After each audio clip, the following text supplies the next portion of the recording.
औज़ुबिल्लाहि मिनश्शैतानिर्रजीम बिस्मिल्लाहिर्रहमानिर्रहीम अल्लाहुम्मा सल्लि अला मुहम्मद व आलि मुहम्मद अस्तगफिरुल्लाह रब्बी मिन कुल्लि ज़ंबिन व अतूबु इलैहि ला इलाहा इल्लल्लाहु मुहम्मदुर रसूलुल्लाह अस्तगफिरुल्लाह रब्बी मिन कुल्लि ज़ंबिन व अतूबु इलैहि कुल रब्बि ज़िदनी इल्मा।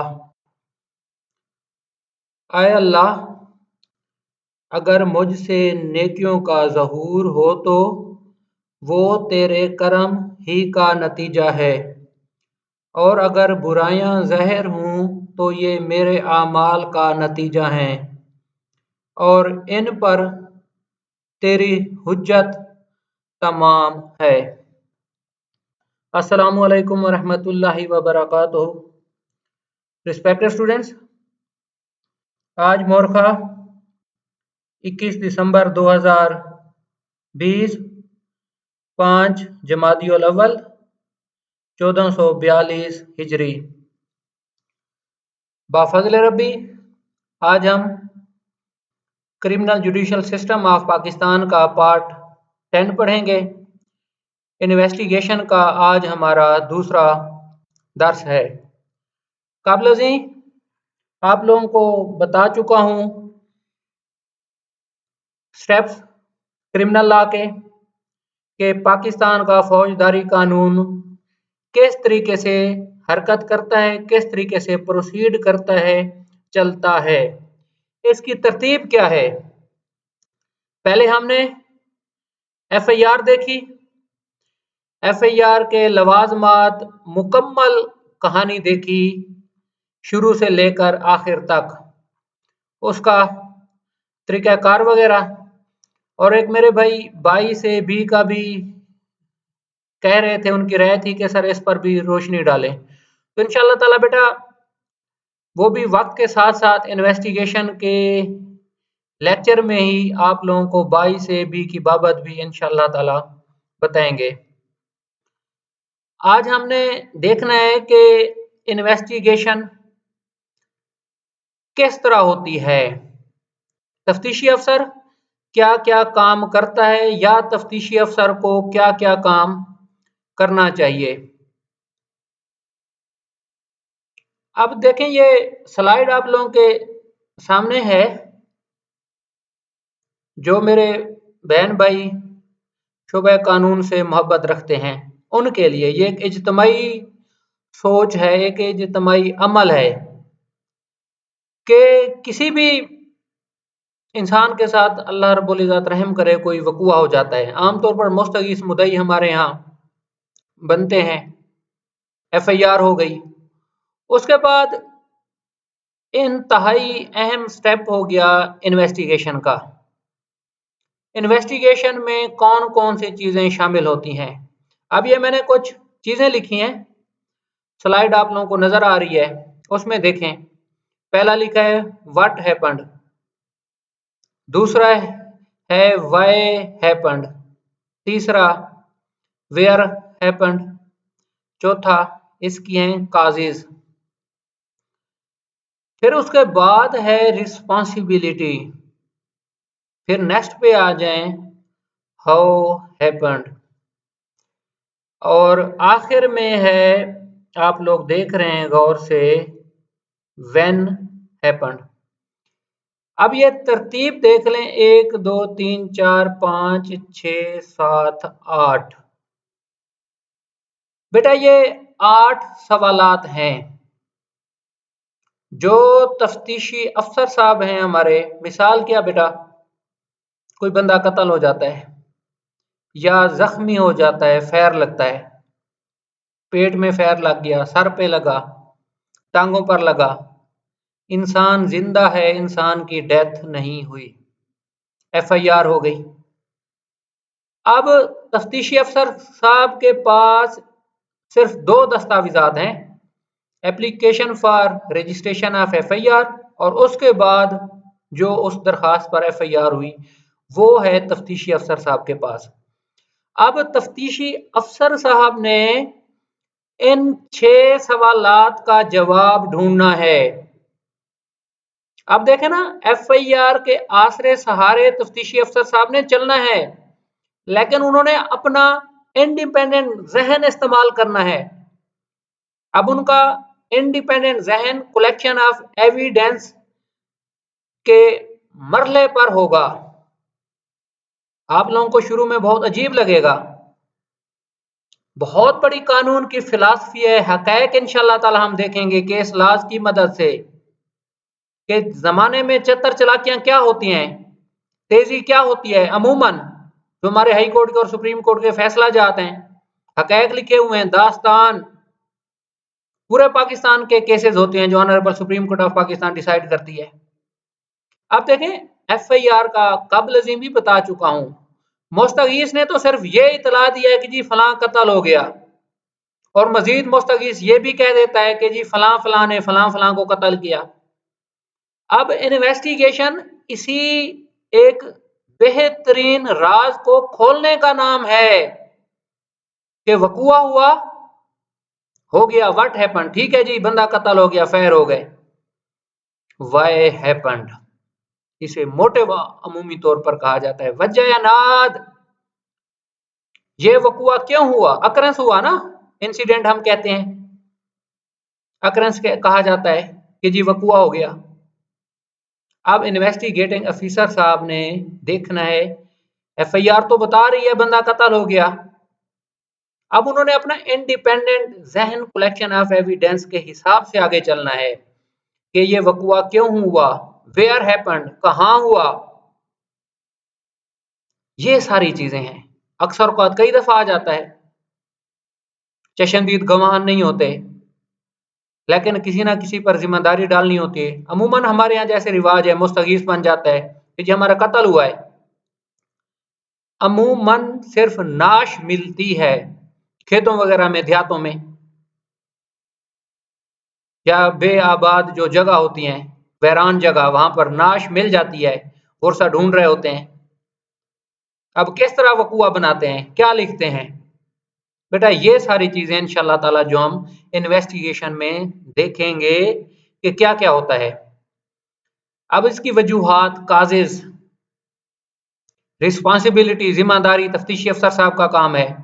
क्या खैर किसी ने कत्ल तो किया है ना, हाउ हैपेंड, कैसे हुआ। जो मुस्तगीस कह रहा है कि जी फलां ने फलां को फैर मारा मेरे होते हुए, वो तो एक फर्स्ट इंफॉर्मेशन रिपोर्ट है ना।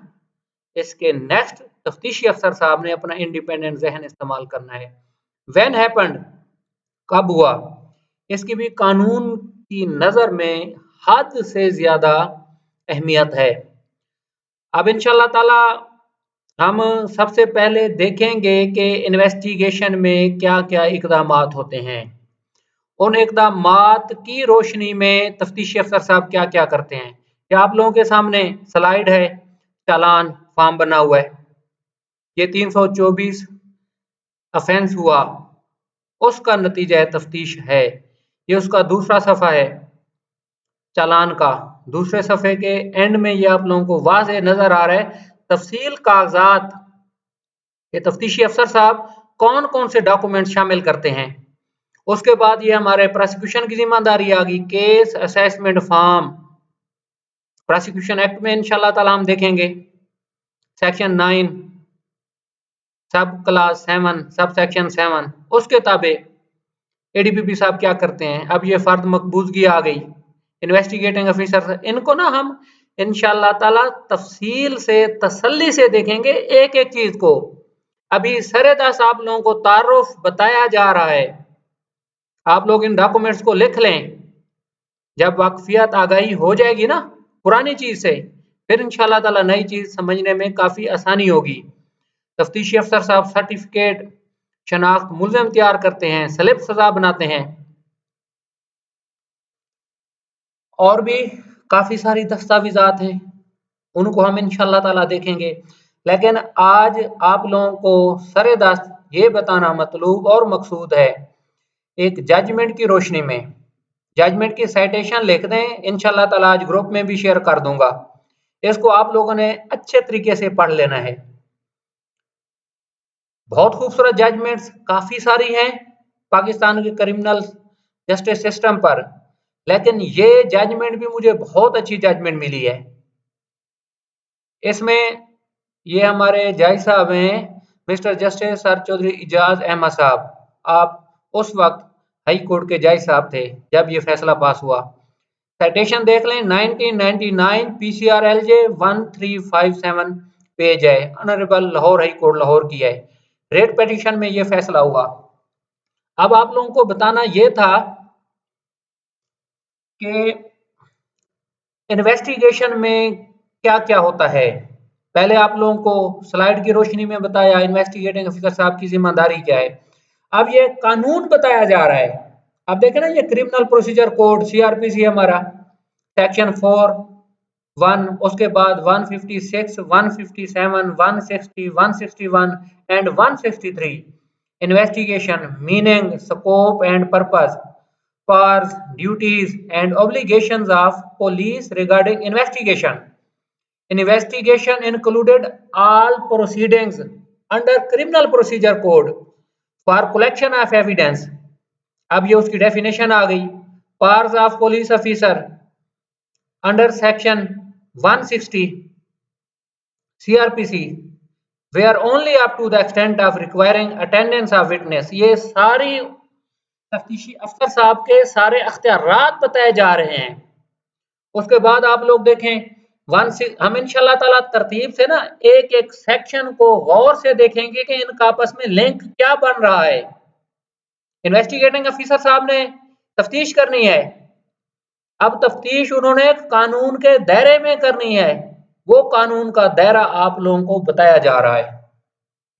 उसके बाद आप नेक्स्ट पे आ जाएं, ये हेड नोट्स हैं उसके। अब ये इंतहाई अहम चीज, तारुफ तफ्तीशी अफसर साहब की जिम्मेदारी, उसके फराइज।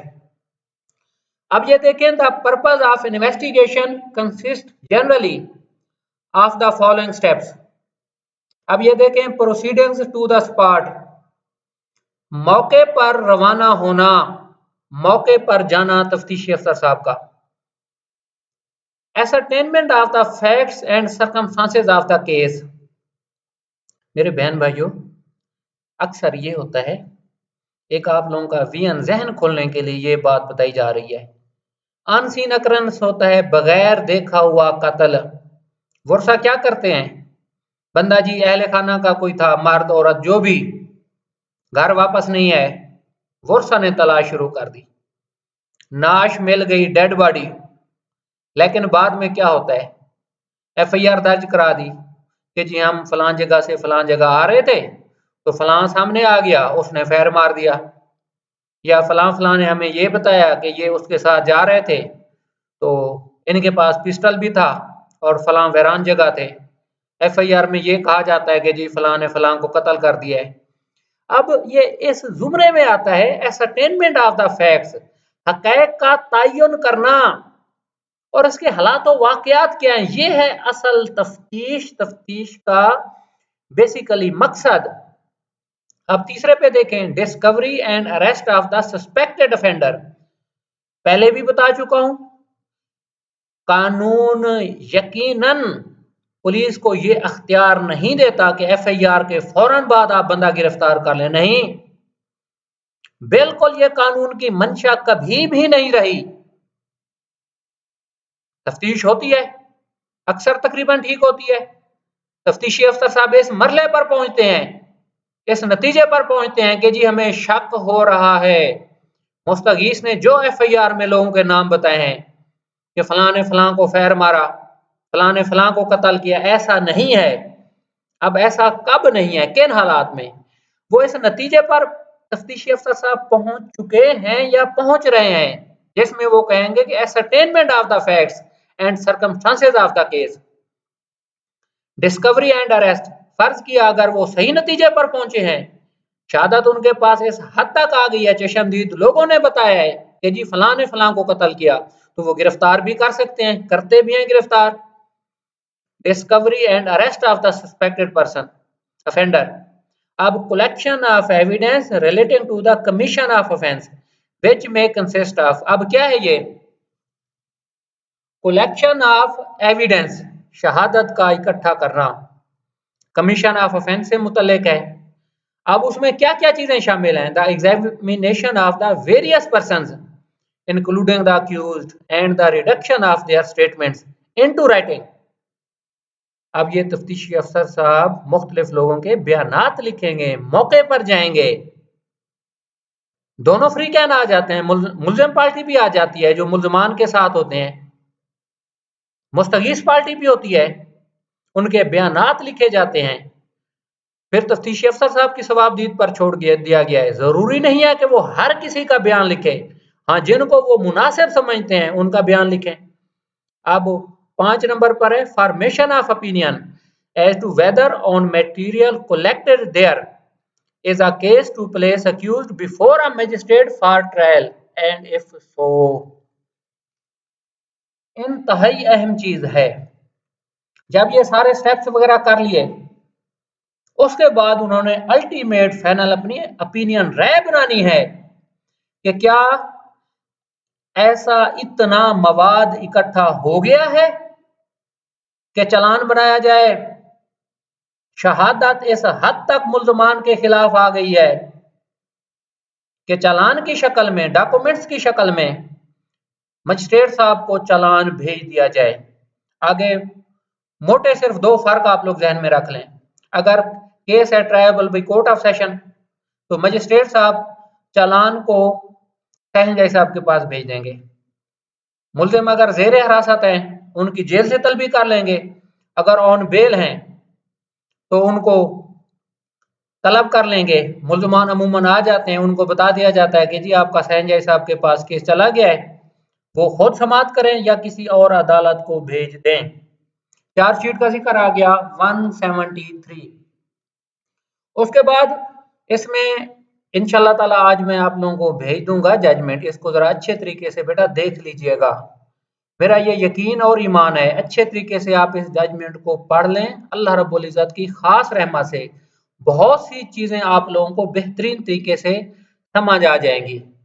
आज के लिए इतना ही, सिर्फ इन्वेस्टिगेशन का तारुफ आप लोगों को बताया है। नेक्स्ट लेक्चर में इंशाल्लाह ताला तफसील से बताने की कोशिश करूंगा। अल्लाह रब्बुल इज्जत आप लोगों का हामी और नासिर हो। फी अमानिल्लाह। अस्सलामु अलैकुम व रहमतुल्लाहि व बरकातुहू।